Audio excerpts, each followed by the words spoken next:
what are the takeaway points that stem out of the agreements that level the playing field for easy and accessible transactions-based operations between business, big or small, in addition to tariff reductions?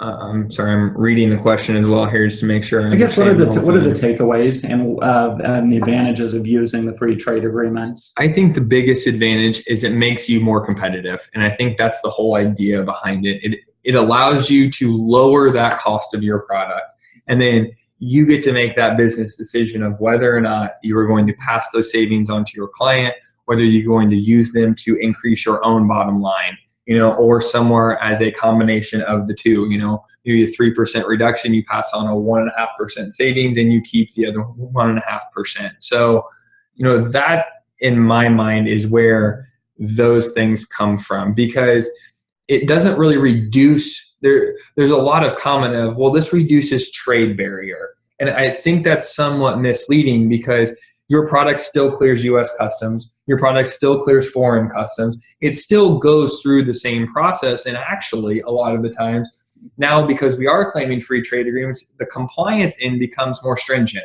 So does it reduce trade barriers as in you can source products at the same duty rates in multiple countries? Absolutely.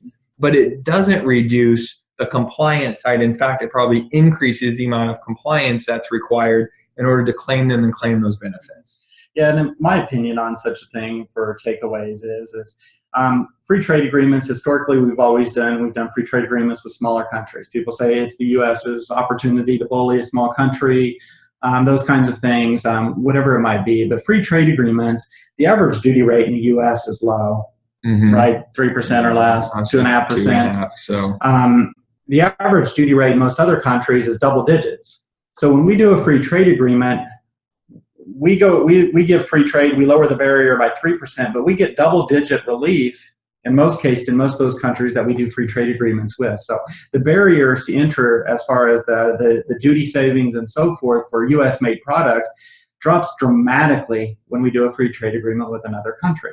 Along with that, every free trade agreement has those rules regarding labor standards, environmental standards, intellectual property rights standards.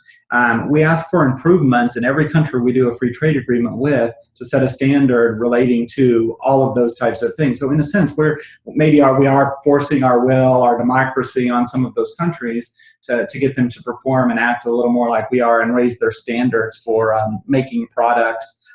But in return, it gives us access to those countries at a much lower rate. And so many of these free trade agreements, the TPP in particular, which hopefully will pass, it gets rid of some barriers, some taxation barriers in some complex countries as well, not just the duties, but some of the other taxes that relates to imported goods also. So I think the takeaway for me with free trade agreements is one is that we're trying to improve the standards, and we're actually lowering our barrier if we are in fact exporting to that country instead of our goods being double-digit duties. Now sometimes they'll go back to where they're free in those countries as well, and we lose very little by importing products from those countries. Like I say, we're losing less than 3%.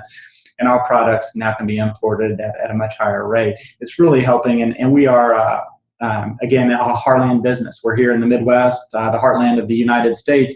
We have a lot of crops, a lot of farms, a lot of pork products and things like that. And that's products that benefit greatly from going to these foreign countries and opening up exports. So throughout here, exports are very, very popular, and these free trade agreements help us get into those countries. So that's what I think are the benefits, both big and small, for businesses, not just the tariff reduction, but some other things.